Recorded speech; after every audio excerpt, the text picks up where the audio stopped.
એક યુવાન સ્ત્રી કૂવાની પાસે પાણી ભરી રહી હતી ત્યારે એક મુસાફર યુવક ત્યાં થાકેલી અવસ્થામાં પહોંચ્યો.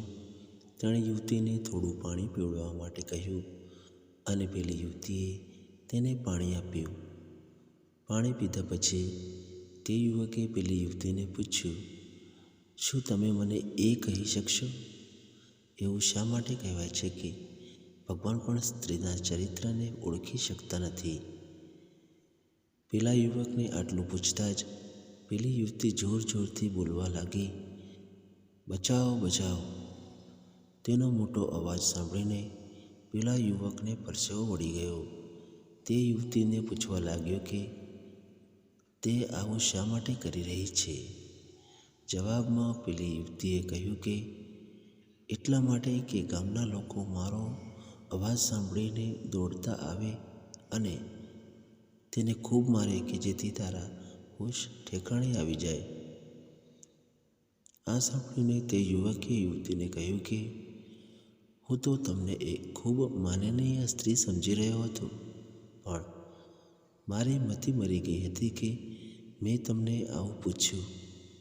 મને માફ કરી દો. ત્યાં જ એ યુવતીએ તેની પાસેના માટલામાં રહેલું પાણી પેલા યુવક ઉપર અને પોતાની ઉપર નાખીને બંનેને ભીંજવી દીધા. આ દરમિયાન તે યુવતીનો બચાવો બચાવો અવાજ સાંભળીને ગામમાંથી 12-15 માણસો ત્યાં આવી પહોંચ્યા. ગામવાળાઓએ તે યુવતીને પૂછ્યું કે શું થયું. તે યુવતીએ કહ્યું કે પાણી ભરતી વખતે હું કૂવામાં પડી ગઈ હતી, પણ એ જ વખતે આ અજાણ્યા યુવક અહીંથી પસાર થતો હતો કે જેણે જાનના જોખમે મારો જીવ બચાવ્યો. જો આજે આ ન હોત તો મારો જીવ ચાલ્યો ગયો હોત. ગામવાળાઓએ તે યુવકના ખૂબ વખાણ કર્યા અને તેને ઉંચકી લીધો અને ખૂબ આદર સાથે ગામમાં લઈ આવ્યા અને તેને ઇનામ પણ આપ્યું. જ્યારે ગામવાળા ચાલ્યા ગયા ત્યારે તે સ્ત્રી યુવતીએ પેલા યુવકને કહ્યું, તને તારા પ્રશ્નનો જવાબ મળી ગયો, સમજાઈ ગયું. એક સ્ત્રીનું ચરિત્ર.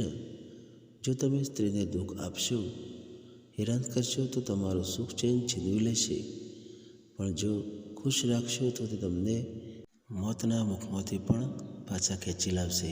ધન્યવાદ. મિત્રો, કહાની સારી લાગી હોય તો ચેનલને સબસ્ક્રાઈબ જરૂરથી કરજો. ધન્યવાદ. આપનો દિવસ શુભ રહે.